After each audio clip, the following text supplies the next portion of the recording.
안녕하세요. 백두산 금융연구소의 백두산입니다. 8월 24일 수요일 오후 4시 2분입니다.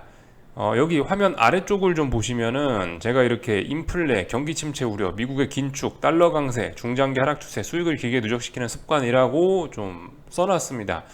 이게 사실 제일 핵심적인 단어들인 것 같아서 요즘 시장을 설명하는 가장 핵심적인 단어들인 것 같아서 이렇게 좀 써놨어요. 제가 이걸 맨날 이야기할 수는 없고 근데 이거를 자주 잊어버리시는 분들이 계시는 것 같아서 우리 잊지 말자는 의미로 밑에다 아예 그냥 써놔버렸습니다. 요거 보시고 좀 잘 참고를 하셨으면 좋겠고 투자에 잘 참고를 하셨으면 좋겠고 저거는 잊어서는 안 되는 것들이죠. 그죠? 지금 시장의 핵심적인 단어니까요. 하여튼 자 어젯밤 유럽과 미국에서는 뭐 다양한 이벤트들이 있었는데 전반적으로 좀 시장에 우호적인 거는 없었다라고 이렇게 보시면 될 것 같고 그 중에 가장 중요했던 거는 22 이사의 발언인데 최근에 유럽의 인플레가 심각함에도 불구하고 금리 인상에는 신중해야 된다라는 이야기를 했죠. 이게 사실 좀 굉장히 중요하다고 생각하는 게 최근에 시장의 문제가 여기 아래도 써놨다시피 달러 강세란 말입니다. 달러 강세 그죠? 이 달러 강세를 해결할 수도 있는 키가 어제 22 이사가 했던 어제 22 그 이사가 한마디 잘했으면 달러 강세를 일부 해결할 수도 있었단 말입니다. 근데 어제 22 이사가 이 그 유로존의 금리 인상은 좀 신중해야 된다라는 그런 비둘기파적인 발언을 하면서 달러 강세를 꺾는데 별로 도움이 되지는 못했죠. 이런 점들 이게 어젯밤에 좀 중요했던 내용이라고 생각합니다. 그 와중에 이제 미니의 연은 총재도 나와가지고 미니애폴리스 연은 총재 나와갖고 그 카시칼이죠. 이 아저씨 나와가지고 긴축 우려에 관련된 발언을 또 한 번 더 하기도 했고요. 하여튼 이래저래 시장에 안 좋은 소식들만 나오고 있었습니다. 근데 이제 그 와중에도 이제 달러는 어쨌든 하락하긴 하락했는데 어제 뭐 22 총재 그 22 이사의 발언과 뭐 미니의 연은 총재의 발언 때문에 달러가 하락한 것은 아니고 제 생각엔 달러 같은 경우는 전고점을 돌파한 척 하느라 급하게 힘을 많이 썼고 그 힘을 좀 충전하는 과정에서 조정이 어제 나왔다라고 일단 보고 있습니다. 그래서 뭐 어제 뭐 22 총재 뭐 22 이사의 발언과 연은 총재의 발언으로 인해서 달러가 하락한 것은 아니다라는 걸 일단 선을 좀 긋고 가고 싶고 하여튼 그죠. 미국 증시가 이제 중요한 지지선 부근에서 좀 하락이 버벅버벅하고 있으니까 일단 뭐 세계 증시는 비교적 뭐 반등을 시도하는 이런 모습들을 좀 보이고 있긴 합니다. 오늘 한국 증시도 오늘 아시아 증시들 보면 일단 상승을 하거나 아니면 얘네도 하락폭을 좀 줄이거나 이런 모습들이 나타났고요. 중국은 예외. 중국은 왜 그런지 모르겠습니다. 중국은 이게 언젠가부터 세계 증시와 이 타이밍이 좀 다르더라고요. 무슨 이야기냐면 세계 증시가 급락할 때 중국 지 혼자 올라가고 있고 세계 증시가 반등할 때 지 혼자 중국 빠지고 있고 이렇게 좀 엇박자를 타더라고요. 중국이 언젠가부터. 약간 그런 엇박자의 일종이 아닌가 싶긴 합니다. 이 엇박자를 타고 있는데 뭐 물론 그렇다라고 해서 지금은 엇박자가 뭐 중국만의 뭐 어떤 뭐 추세가 뭐 따로 있고 그런 건 아니고 전 세계적으로 일단 중장기적인 하락 추세인 거는 일단 뭐 그런 거는 뭐 어쨌든 사실이죠. 그죠? 중국도 그렇고 뭐 중국이 오늘 급락했다라고 해서 뭐 어떻게 되는 게 아니고 중장기 하락 추세 중에 잘 하락하고 있는 거고 오늘 한국이 뭐 상승 마감했지만 저기다 엄청난 의미를 부여할 수 없고 중장기적인 하락 추세 진행 중에 일단 반등 나온 거고 하여튼 뭐 대부분 다 이런 모습들입니다. 조금 전에 개장한 유럽 증시 같은 경우도 뭐 중장기적인 하락 추세이긴 한데 일단은 미국이 좀 주춤했으니까 유럽 같은 경우도 좀 주춤하면서 여기서 지지력을 만들어낼지 아니면 계속 아래쪽으로 흘러내릴지를 고민하고 있다라고 보시면 될 것 같아요. 대부분 다 이제 전 세계 증시가 어떤 중요한 지지선 부근까지 내려와서 여기서 이제 고민을 하고 있습니다. 근데 이제 어젯밤 미국이 좀 하락을 주춤하니까 좀 강한 친구들은 반등하기도 하고 좀 약한 친구들은 덜 빠지면서 아래쪽으로 슬슬 밀려 내려가기도 하고 뭐 이런 모습들이 나타났다라고 보시면 될 것 같아요. 하여튼 금요일 날에 이제 중요한 이벤트들이 좀 많이 몰려 있죠. 이번 주 금요일 날에요. PC 물가 지표, 코어 PC라고 해서 그 핵심 물가 네. 한국말로 이제 뭐라고 표현을 해야 될지 잘 모르겠는데 하여튼 코어 PC라고 해서 그 물가 지표 그게 이제 연준이 통화 정책을 결정하는 중요한 경제 지표인데 중요한 물가 지표인데 그게 이제 금요일 날 밤에 발표되는 거 하고 금요일 날 밤에 잭슨 홀 미팅에서 파월 의장이 뭐라 연설을 할 거란 말이죠. 그 내용을 지금 이제 세계 증시가 지금 지켜보고 있는, 그걸 기대하고 있는 상황입니다. 거기서 파월 의장이 뭐라고 할지 그런 부분을 기다리면서 지금 주춤주춤 하고 있다라고 봐도 이제 괜찮을 것 같아요. 오늘 수요일 끝났으니까 수목금 얼마 안 남았잖아요, 그죠? 이쯤 됐으면 이제 물가 지표와 또 그리고 잭슨홀 미팅에 영향권에 들어왔다라고 뭐 인정할 수 있을 것 같습니다. 한 2, 3거래일쯤 남았으니까요. 그래서 이제 파월 의장 뭐라고 할까라는 부분 잠깐 좀 생각을 해보긴 했는데, 하여튼 파월 의장 지금 좀 굉장히 조심해야 될 때에 와 있습니다. 여기서 너무 완화적인 이야기를 하면은 어떻게 되겠어요? 또 이게 인플레, 그러니까 또 다시 위험자산 선호 이런 심리를 또다시 자극해가지고 위험자산들 가격이 올라가 버리면 인플레를 잡는데 굉장한 부담이 될 겁니다. 그죠? 그래서 지나치게 시장에 희망을 주는 이야기를 해도 좀 낭패를 보는 그런 상황이고요. 그렇다고 파월 의장이 여기서 지나치게 매파적인 이야기를 하면은 어떻게 될까요? 그러면 또 시장 또 대폭락할 수밖에 없겠죠. 긴축 우려라고 하면서요. 이게 지금 파월 의장은 이럴 수도 없고 저럴 수도 없는 그런 상황이에요. 그 와중에 이제 가장 중요하게 생각하는 거, 그래도 파월 의장이 꼭 해야겠다라고 생각하는 거는 긴축, 그죠?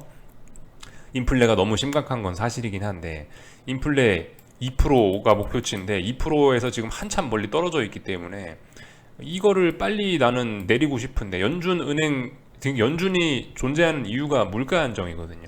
근데 지금 물가 안정을 못 시키고 있으니까 연준의 존재 이유가 이게 좀 그 의심을 받는 그런 상황이다 보니까, 파월 의장 같은 경우는 연준 의장이다 보니까 이 물가 잡는 거에 지금 인플레에 싸우는 거에 지금 굉장히 지금 포커스가 맞춰져 있단 말이죠. 그러니까 이거에 굉장히 집중하고 있어서, 그래서 아무튼 뭐 경제 상황이고 뭐고 파월 의장은 일단 무조건 금리를 빨리 올려서 이 물가를 잡고 싶다라는 게 이 사람의 주된 생각이긴 합니다. 그리고 파월 의장뿐만이 아니고 이 전반적으로 모든 연은 총재들의 생각이 다 그래요. 왜냐하면 이 사람들도 결과적으로 물가 안정을 목표로 하는 연준 사람들이기 때문에 그런 겁니다. 그래서 아무튼 지금 인플레가 심각하다는 건 모두가 인정하고 있고, 이 때문에 지금 빨리 금리를 올리고 싶어 하는데, 경기 침체가 올까봐 싶어서 지금 금리를 원하는 대로 시원시원하게 올리는 거는 주춤주춤하고 있는 그런 상황입니다.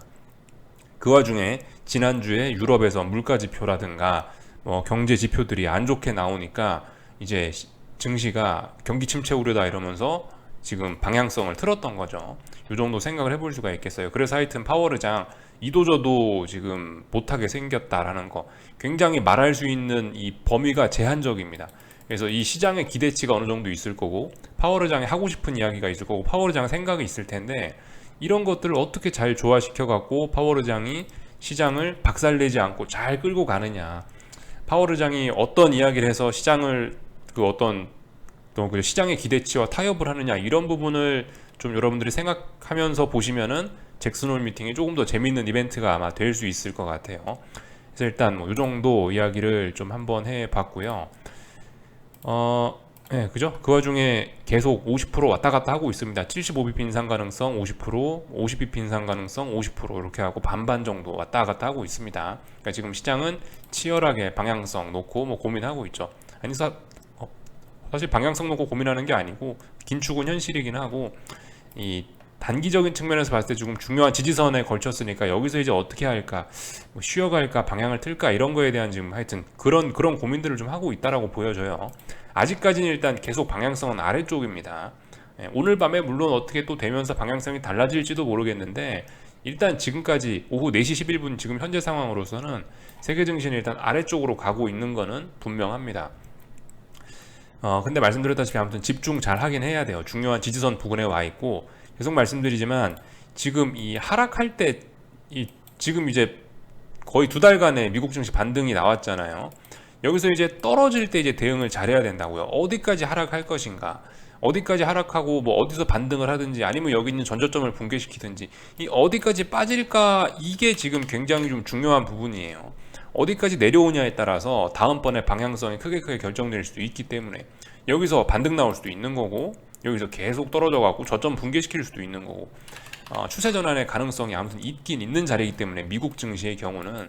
그래서 그런 부분을 우리가 좀 중장기적인 방향성을 고민하는 데 있어서 잘 살펴봐야 된다라는 거죠.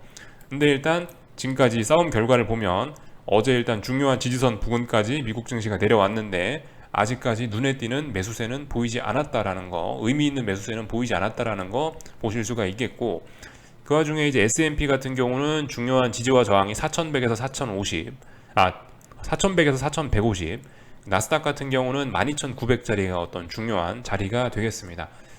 그 자리를 놓고 오늘 밤에 싸우겠죠. 이 정도 생각하시면 될 것 같고요. 하여튼 미국 증시 이야기는 조금만 이따 하고, 오늘 하여튼 뭐 중국 증시 급락하고 뭐 일본 증시 내용 이런 것들 좀 살펴보도록 하겠습니다. 이 중국 같은 경우는 일단은 뭐 말씀드렸다시피 세계 증시와 어떻게 좀 좀 엇박자를 좀 타고 있는 경향이 좀 있는데, 최근 들어서 하여튼 세계 증시가 급락을 할 때는 잘 버티더니 세계 증시가 좀 잠잠하니까 지 혼자 급락을 하고 있네요. 아무튼 아래쪽으로 잘 진행되고 있습니다. 그죠? 반등은 여기서 끝난 거고 아래쪽으로 잘 진행되고 있어요. 이런 모습들을 보실 수가 있겠고, 중요한 자리는 아무튼 계속 여기라고요. 여기 중요합니다. 여기 이런 자리가 있는데, 여기서 여기와 이 고점들이 계속 짜불짜불 낮아지는 게 이게 문제가 있다라고 말씀을 드리고 있습니다. 오늘 장대음봉 나왔으니까 더욱더 아래쪽으로 일단 진행될 수 있겠거니 생각은 일단 하는 게 맞겠죠. 물론 여기 어딘가에서 이제 이런 가능성을 이야기할 수도 있어요. 야 봐라, 여기 하나, 여기 둘, 여기 셋 해가지고 이런 식으로 삼중바닥형을 만드는 과정일 수도 있다라고 볼 수도 있는데, 근데 일단 오늘 장대음봉 나오고 하락 중이고 위안화도 안 좋은 모습 보이고 있으니까 일단 더 아래쪽으로 갈 수 있겠지라고 단기적인 방향성을 일단 이렇게 잡고 보자고요. 아무튼 지금 이 정도 내려왔으면 단기적으로 봤을 때 삼중바닥형을 만들 가능성도 분명히 이야기할 수 있는 자리예요. 지금 있는 자리가 좀 중요한 자리이긴 하죠. 물론 그렇게 중국 증시를 좋게 보지는 않습니다. 위안화가 이렇게 뭐 치솟고 있기 때문이죠. 오늘 원달러 환율도 사실 이제 달러 인덱스가 어젯밤에 좀 하락을 했잖아요. 이제 그럼에도 불구하고 오늘 원달러 환율은 비교적 좀 강한 모습 1342원 뭐 이렇게 마감을 했는데, 근데 이렇게 보시면 사실 그죠, 이 위안화의 영향 분명히 많이 받긴 받았을 거예요. 아무래도 이게 시장의 움직임들이 전부 다 심리적으로 연결이 돼 있기 때문에, 아무래도 위안화 같은 게 장중에 크게 약세로 전환이 돼 버리면 원화도 당연히 영향받아서 같이 약세로 이렇게 흐름을 이어갈 수도 있는 거죠. 그래서 하여튼 이 위안화의 약세가 뭐 근데 말이 안 되는 거 아닙니다. 위안화가 약세 나올 만한 이유가 있고, 미중 금리차 생각하시면 되겠고, 미국은 긴축적이고 중국은 완화적이니까 위안화 약세 나오는 거 당연한 거고, 이런 점들이 뭐 어쨌든 원화에도 좀 영향을 미치고 있는 거고, 기술적으로도 보면 전고점 자리 돌파 한 짝 하고 조정 나오고 가야 될 자리 잘 가고 있으니까 상승 추세 잘 진행되고 있는 거고, 딱히 뭐 할 말은 없습니다. 계속해서 위로 올라가면 중국 증시는 물 말아 먹을 수밖에 없을 겁니다. 이런 점 정도 좀 살펴보면 되겠고요. 뭐 홍콩 같은 경우도 뭐 지금 홍콩 증시 같은 경우도 아래쪽으로 좀 잘 가고 있습니다. 지난번에 여기 3월 달에 2022년 3월 달에 이 투매가 한번 나왔어 가지고, 그래도 올해는 좀 매를 먼저 맞았기 때문에 다른 나라 증시들보다 좀 그래도 선방하는 척 하고 있긴 한데요. 올해 흐름만 보면은. 근데 사실 지금 이미 지금 벌써 오늘 여기 직전 저점 자리까지 내려왔죠. 여기를 테스트하고 있죠.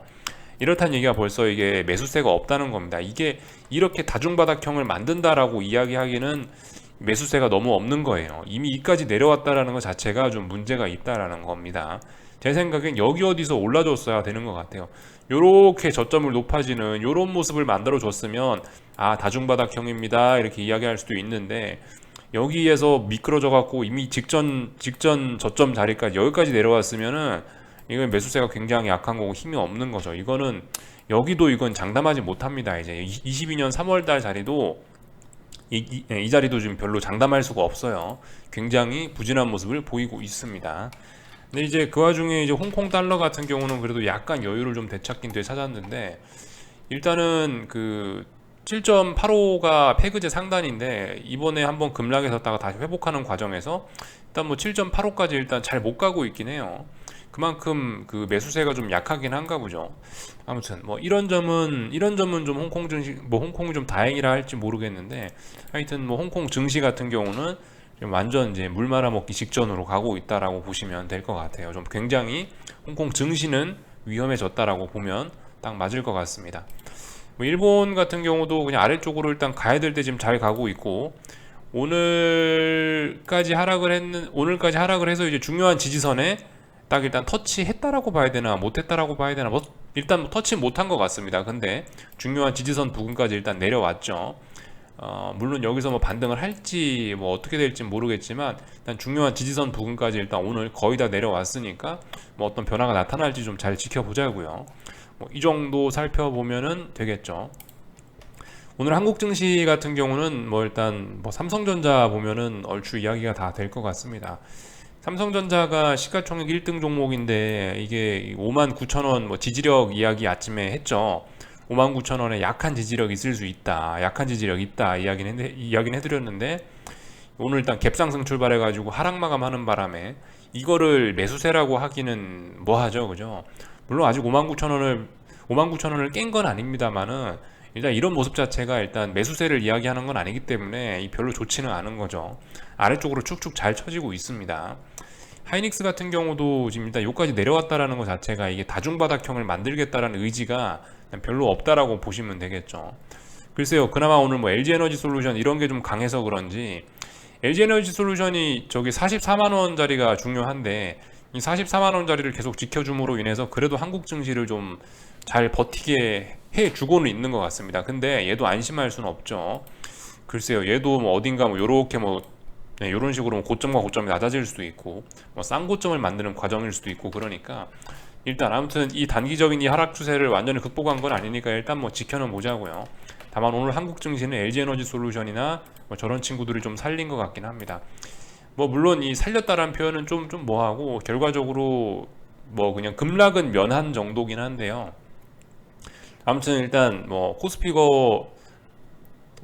같은 경우는 일단은 그다지 지지력이란 이야기를 하기는 좀 어려운 마감이 좀 됐죠, 그죠? 도치형 시가와 종가가 뭐 거의 같은 모습이니까 저런 모습은 오늘 하루 종일 갭상승해 가지고 저 자리에서 치열하게 싸웠다라고 보는 게 맞지, 저거를 가지고 어떤 뭐 방향성이 어쩌고저쩌고 이야기하기는 좀 어려울 것 같아요.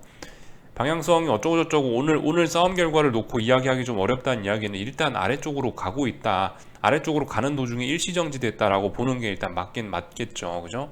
오늘 뭐 명확한 뭐 매수세나 매도세 이런 걸 보여준 건 아니니까 일단 어제 급락에 대한 피로감을 뭐 소화하고 있다 이렇게 보면서 일단 하락을 일시정지했다, 이거 언제든지 이건 더 아래쪽으로 갈 수 있다라고 보는 게 조금 더 합리적인 관점일 것 같습니다. 뭐 요 정도 중요한 지지선 부근이니까 이런 움직임이 당연히 나타나야 됩니다. 지금 이런 중요한 지지선 자리 뭐 318.8 이런 자리가 있는데, 이런 자리를 만약에 이제 지난 3거래일 동안 급락해 놓고 여기서 쉬지 않고 또 폭락한다면은 이거는 하락 에너지가 빨리빨리 소진이 되면서 오히려 어떤 저점 매수의 기회만 제공하는 그런 꼴도 될 수 있거든요. 그래서 하여튼 저런 식으로 일단 뭐 하락을 좀 쉬어가는 이런 모습, 하락 일시정지했다라고 보고 있는데, 일단 저런 모습은 일단은 뭐 반등에 도움이 될지는 모르겠는데 지금 상황에서는 일단 하락에, 추가적인 하락에 더 도움이 되는 그런 쪽으로 보는 게 조금 더 맞긴 맞을 것 같습니다. 이 정도 이야기 해드리고, 코스닥 같은 경우는 오늘 좀 강력한 매수세를 좀 보여주긴 했는데요. 예, 근데 뭐 세계 증시 전반적으로 분위기가 좀 안 좋고 이러니까 코스닥 자기가 저렇게 올라온다라고 해도, 지가 저렇게 올라온다라고 해도 저기다 대고 뭐 좋은 이야기를 해주긴 좀 어려울 것 같고, 하여튼 코스닥 같은 경우는 지금 뭐 1120 정도 자리에서 뭐 지지력을 확인하고 있다, 요 정도 이야기 할 수 있겠습니다. 사실 뭐 조금 탄력적으로 올라올 수도 있을 것 같은 모습이긴 하고요. 이거는 이 정도 흐름이면은 코스피와 다르게, 코스피는 제가 도치 마감했고 이러니까 이거는 뭐 하락이 일시정지 됐다 이 정도 이야기를 했지만, 코스닥 같은 경우는 이거는 하락이 일시정지 됐다라고 보기에는 좀 강했죠. 어제 음봉을 완전히 잡아먹었잖아요. 어제 음봉의 시가까지 돌파한착하면서 이 어제 나온 음봉을 완전히 장악해 버렸으니까 이거는 그래도 매수세가 좀 강하다라고 봐주고 조금 더 위쪽으로 올라갈 가능성이 있는 걸로 봐주는 게 더 합리적일 겁니다. 물론 얘가 좀 더 올라온다라고 해도 이게 지금 굉장히 부담스러운 자리고, 말씀드렸다시피 세계적으로 좀 분위기가 좀 싸한 그런 자리니까요. 그다지 뭐 저기다 대고 좋은 점수를 줄 수는 없지만 일단 아무튼 저런 모습은 추가로 좀 탄력적인 반등을 하려나 하는 그런 생각은 할 수 있는 그런 마감이라는 거죠. 그래서 뭐 이 정도 살펴보면 될 것 같고요. 원달러 환율 같은 경우는 뭐 말씀드렸다시피 위안화의 영향 뭐 등등으로 인해서 뭐 달러 인덱스의 하락 마감에도 불구하고 어제 적당히 이 원화 약세의 흐름을 좀 잘 유지해 나가고 있는 그런 모습입니다. 비록 3원 하락했지만 5일선을 터치한 것도 아니고 굉장히 강한 거예요. 여러분들 이거 한번 잘 생각해 보셔야 되는 게, 지금 5일선 터치도 못하고 있죠. 그리고 아마 오늘도 볼린저 밴드 상단을 찍고 나갔을걸요. 그죠? 볼린저 밴드 상단이 1342원이네요. 근데 종가가 43.2원이니까 이 지금 몇 거래일째 너무나 시장이 강해서, 몇 거래일째 원화가 너무나 약해서, 원화 약세 흐름이 너무 강해서 지금 보시면 계속 이거는 올라가는 그림입니다. 오늘 3원 하락했지만 이거를 가지고 뭐 하락의 의미를 두고 그러기는 어려워요. 볼린저 심지어 5일선에도 터치한 게 아니고 볼린저 밴드 위에서 내려올 생각도 안 하고 있으니까 이거는 정말 강한 매수세가 붙은 거다라고 밖에 이야기를 할 수가 없는 그런 모습입니다. 그러니까 저런 상황에서 뭐 코스닥이 뭐 일부 반등을 하고 뭐 코스피가 이런 모습이 저게 좋은 점수를 주기가 좀 어려울 수 있다고요. 그래서 뭐 한국 증시에 관련된 이야기를 이 정도 하면은 될 것 같고요. 오늘 밤 미국 증시는 말씀드렸다시피 제가 이야기 드렸던 그런 지지선 자리들 잘 보시면 될 것 같고, 이 역시나 중요한 건데 달러 인덱스죠. 변동성이 확대되어 있는 이 환율 시장, 뭐 유로화라든가 달러화라든가 이런 것들이 어떻게 잘 갈 수 있는지 이런 것들 잘 보시면 될 것 같습니다. 뭐 좀 더 쉬어갈 수도 있는 거고 바로 오늘 밤에도 또 급등할 수도 있는 거고 뭐 그건 알 수가 없는데, 일단 중요한 거는 일단은 어떤 저항들을 돌파한짝 해놓고 레벨업 한 상태에서 조정이 진행 중인 것 같습니다. 뭐 조정이 언제 끝날지 어떻게 알아요, 그죠? 하여튼 근데 중요한 건 추세적으로 위쪽으로 잘 올라가고 있다라는 거. 다만 이 최근에 이 급등이 분명히 좀 심하긴 심했었습니다. 이 속도도 좀 빠르고 폭도 굉장히 컸기 때문에 이런 부분에 대한 이 피로감은 분명히 어느 정도 누적이 되어 있었을 거라고 봐요. 이걸 하루 만에 소화할 수 있을까 싶은 생각도 드는데, 근데 이래저래 달러가 강해야 되는 그런 이유, 달러가 강할 만한 이유, 그리고 유로화가 약할 만한 이유는 굉장히 많기 때문에 솔직히 뭐 더 여기서 더 달린다고 해도, 더 여기서 달러가 쉬지 않고 달린다라고 해도 그다지 이상하다라고 생각하지는 않을 것 같습니다. 저는요. 그래서 뭐 이 정도 이야기를 드리면 될 것 같죠. 오늘 밤도 하여튼 달러하고 환율 쪽 잘 보셔야 돼요. 그리고 뭐 국제유가 95달러 다시 터치할 수 있는지 이런 부분도 좀 잘 살펴보자고요. 국제유가하고 천연가스 이런 것들도 요즘 계속 잘 봐야 되겠죠, 그죠? 국제유가 같은 경우는 다시 95달러를 터치하면은 굉장히 이게 좀 혼조해집니다. 지금 95달러 터치 못하면은 그래도 계속 아래쪽으로 그래도 쏠려있고 있구나라고 볼 수 있을 텐데, 지금 여기서 95달러를 재차 터치를 해버리면은 이건 제대로 빠지겠다라는 의미도 아니고, 이건 뭐 제대로 올라가겠다라는 의미인지 좀 하여튼 의심을 좀 많이 해봐야 되는 구간이라는 거죠. 지금 4시 25분 아직까지는 국제유가는 하락 추세 중입니다 라고 이야기를 할 수 있는데, 이제 오늘 마감하면서 이제 95달러를 어떻게 하느냐에 따라서 혼조세로 완전히 접어들지 어쩔지 좀 고민을 해볼 만한 자리라고 생각을 하고요. 말씀드렸다시피 천연가스, 그죠? 천연가스 같은 경우가 지금 굉장히 중요합니다. 그죠? 9.3자리가 전고점 자리고, 요걸 워낙 급하게 돌파한 척 했고 무거운 저항이니까 지금 여기서 지금 일단 상승에 대한 피로감, 약간 상승에 대한 피로감을 소화하면서 조정 과정인데, 이런 부분들 좀 잘 봐야 될 거예요. 천연가스의 움직임, 뭐 국제유가의 움직임 이런 거에 따라서 지금 뭐 유로존의 어떤 뭐 침체 우려, 긴축 우려, 인플레 우려 이런 게 얼마든지 막 들었다 놨다 할 수 있으니까. 아무튼 근데 피로감이 분명히 심하긴 해요, 그죠? 예. 분명히 이 상승 세력들이 힘을 굉장히 많이 쓴 자리이긴 합니다.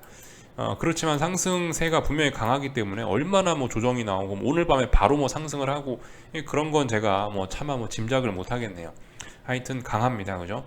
근데 일단 지금은 조정 중인데 오늘 밤에 달릴지 안 달릴지 모르는 거고. 그래서 뭐 일단 요 정도 말씀을 드렸습니다. 그래서 뭐 그 천연가스라든가 달러라든가 이런 것들 잘 보자란 이야기 드렸고요.